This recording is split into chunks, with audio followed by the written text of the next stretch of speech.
So hello friends, welcome back to my YouTube channel. आप सभी का बहुत बहुत स्वागत है इस चैनल पे जिसका नाम है peace humanity 586। So I hope आप सब अच्छे होंगे आपके घर पे। आज मैं बात करने आया हूँ इस टॉपिक पे जो कि है पॉल्यूशन। पॉल्यूशन मतलब प्रदूषण। मैं कुछ टॉपिक कवर्स करूँगा ताकि मैं आपका ज़्यादा समय भी ना लूँ और आप समझे भी कि मैं क्या बात कर रहा हूँ और किस टॉपिक पे बात कर रहा हूँ। जैसा कि आपको सबको पता है, इस समय कोविड-19 चल रहा है धीरे-धीरे देश में और धीरे-धीरे सब कुछ सही भी हो रहा है। सो यहाँ पे कई पॉइंट है जिसके कारण पॉल्यूशन है। There are lot of many points because of why the pollution is increasing day by day. Okay. Right now I am in Uttar Pradesh. मैं उत्तर प्रदेश में हूँ, इसीलिए मैं उत्तर प्रदेश के बारे में सबसे पहले बात करूँगा। जैसा कि आप सबको पता है, as India's largest state is Uttar Pradesh, which is also largest power consuming state, which is counting around 10% of electricity generation in our country. मतलब जो हमारा ये उत्तर प्रदेश है, ये बहुत ही ज़्यादा पॉपुलेटेड भी है और इसी के साथ अगर पॉपुलेटेड है तो यहाँ पे बिजली का उत्पादन भी बहुत ज़्यादा होता है।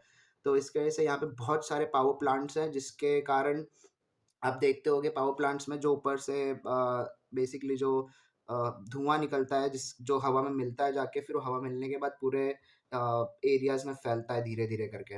वो एक बहुत बड़ा कारण है पॉल्यूशन का, जो कि एयर पॉल्यूशन में आता है ये चीज़। इसके लिए बहुत वर्क हो रहे हैं, गवर्नमेंट्स भी अलग-अलग तरीके से इसका सही करवा रही है, ठीक है?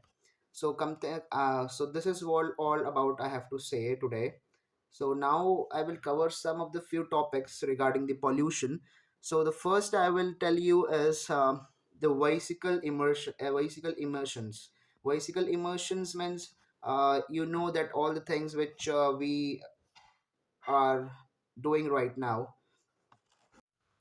You all know that what we are doing right now, we are driving a vehicle with the complete documents and each and everything. हम वो जो गाड़ी चला रहे हैं तो वो हम चला तो रहे हैं बट सारे पेपर्स भी हैं हमारे पास, बट क्या हम उसका पोल्यूशन चेक करवा रहे हैं?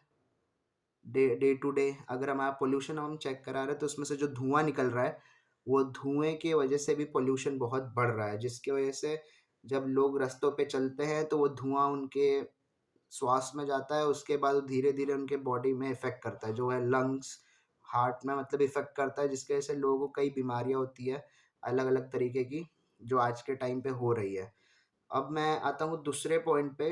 दूसरा पॉइंट ये है कि जो हम खेत जलाते हैं, we are burning the lands, the farm lands. Basically होता है क्या, जैसे जब फसल उगती है, when we grow something into our farm, what happen, जब हम उसको ग्रो कर लेते हैं, जब उसको काटते हैं, उसके बाद जब मार्केट में सप्लाई करते हैं, तो जो भी उसकी बचे-कुचे लकड़ियाँ होती है जो कि ऑलरेडी लैंड में होती हैं, मतलब जो फार्म्स में लगी होती हैं, तो लोग क्या करते हैं, किसान क्या करते हैं, उसे जला देते हैं। और अगर हम उसे ना जलाएँ और तो धुआँ नहीं होगा, और अगर हम जला देते तो जो आपके आज के टाइम पे आप देखते हैं कि ठंड है, अभी इस समय चल रहा है विंटर सीज़न, जो कि ऑलमोस्ट अब ख़त्म होने वाला है, बट आप देखते हैं कि रास्तों पे बहुत ज़्यादा धुआँ होता है, फॉग होता है। बेसिकली ये फॉग कम होता है, ये पॉल्यूशन ज़्यादा है। आपको आपको इस बात को ज़्यादा से ज़्यादा शेयर करना चाहिए लोगों में, फार्मर्स में, कि ये जो कर रहे हैं, इनको धीरे-धीरे इस चीज़ को रोकना होगा, वरना होता क्या है, ये हवा में फैलता है, धीरे-धीरे लोगों के श्वास में जाता है और फिर वो इफ़ेक्ट करता है, जिसकी वजह से लोगों को बहुत सारी साँस की बीमारी होती हैं। देख सकते हैं आप हॉस्पिटल में आज के डेट में अगर आप जाते हैं, तो ऑलमोस्ट बहुत सारे केसेस यही है जो आदमी के लंग्स पे इफ़ेक्ट कर रहा है, जो कि जो जला रहे हैं खेत, उससे भी, और भी काफ़ी पॉल्यूशंस के कारण है। ये भी एक प्रॉब्लम है। अब मैं आता हूँ थर्ड नंबर पे, जो मैं समझता हूँ वो है building roads, buildings and demolishing them. मतलब हम जो रोड बनाते हैं, घर बनाते हैं, बिल्डिंग बनाते हैं, उसको फिर से तोड़ना, उसको फिर से बनाना, जो चल रहा है आज के डेट में, जो कि मैं एक्सपीरियंस कर रहा हूँ as in the citizen of India as well as the where I am living right now in Uttar Pradesh. Road बनती है, कुछ महीने चलती है, उसके बाद फिर से उसे तोड़ा जाता है, फिर बनाया जाता है, और जब वो तोड़ के फिर से बनाई जाती है, उसमें बहुत लॉन्ग पीरियड लगता है। तो उससे क्या होता है, जो धूल इकट्ठा होती है रोडों पे, वो धूल उड़ती है हवा में। तो जब हम रास्ते पे चलते हैं तो वो इतनी ज़्यादा धूल हो जाती है कि हमें साँस लेने में भी प्रॉब्लम होती है, कि हमें ऐसा लगता है दम घुट रहा है। तो ये मेरे साथ ही नहीं, ये बहुत लोगों के साथ है। ऑलमोस्ट अगर 100% में बात करूँ तो ऑलमोस्ट आदमी अगर 80 टू 90% जो ट्रैवल कर रहे हैं रोडों पे, उन सब को प्रॉब्लम है इन सब चीज़ों से। सो होता है कि इससे भी बीमारियाँ फैलती हैं। अब आज के डेट में अगर कोविड चल रहा है, जो कि अब ऑलमोस्ट एक तरीके से धीरे-धीरे कम हो रहा है, तो लोग मास्क लगा नहीं रहे फिर भी। बट आपको एक बात बताऊँ मैं, चाहे कोविड-19 हो या ना हो, अगर आप बाहर निकल रहे हैं, तो आप मास्क लगाइए। मास्क लगाने से बेनिफिट आपका है।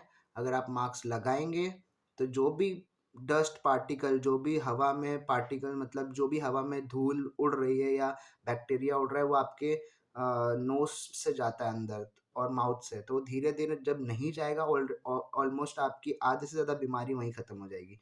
होता क्या है, धूल उड़ती है, आँखों में जाती है, आँखों में भी प्रॉब्लम होती है, और कितने लोगों की आँखों में भी आज के डेट में प्रॉब्लम है ये सब धूल मिट्टियों को लेके। सो मैं सबको यही अवेयर करना चाहता हूँ कि देखिए, हम अब ये सब चीज़ों को रोक तो सकते नहीं हैं कि आदमी पावर इलेक्ट्रिसिटी जो जनरेट कर रही है गवर्नमेंट, वो रोक दे। जब पावर जनरेशन ही नहीं होगी तो किसी के यहाँ बिजली नहीं आएगी, और गाड़ियाँ रास्ते पे नहीं चलेंगी तो ट्रांसपोर्टेशंस नहीं हो पाएँगे। बट अगर आप गाड़ी की अगर हम बात करते हैं, उसमें हम कुछ कर सकते हैं ये, कि हम धीरे-धीरे उन गाड़ियों को जो पुरानी हो चुकी है उनको मेंटेन करें, पॉल्यूशन चेक करवाएँ। सो ऐसे हम धीरे-धीरे कर सकते हैं, और सबसे बड़ा चीज़ ये है कि आप मास्क लगाएँ। जहाँ पे भी जाना है आपको, आप मास्क लगा के जाएँ। जो भी बाहर जा रहे हैं, बहुत ज़्यादा ट्रैवल कर रहे हैं, उनको तो मास्क लगाना बहुत ज़रूरी है, भले कोविड हो या ना हो, आपको मास्क लगा के रखना चाहिए। So this is all about I वो हैव टू से टुडे, कि मास्क लगाएँ और अपने आप को भी बचाएँ और दूसरों को भी बचाएँ, ताकि अगर आपको कोई डिज़ीज़ हो, ये जैसे सर्दी, खाँसी, तो उससे भी दूसरे को ना फैले। और बाकी आप रोडों पे जा रहे हैं, अगर आप ट्रैवल कर रहे हैं, तो मास्क ज़रूर लगाएँ। This is very important for each and everyone, the topic which I am talking about today. So we have to maintain each and everything, because एक दिन ऐसा आएगा कि हर जगह पॉल्यूशन ही पॉल्यूशन होगा, और अगर हम पॉल्यूशन को कंट्रोल नहीं कर पाएंगे तो नेचर हार्म होगा, और नेचर हार्म होगा तो ऑलमोस्ट सब कुछ खत्म होने के कगार पे आ जाएगा धीरे धीरे। सो आप मास्क लगाएं, अपना भी ख्याल रखें, अपने घर वालों का भी ख्याल रखें, and travel safe wherever you are travelling at the moment. So I request you all to please wear a mask whether the COVID-19 is there or not. It is for yourself, to make yourself be very, very safe from the disease, whatever today is spreading. So take care of yourself. Bye bye. Take care. Have a great day.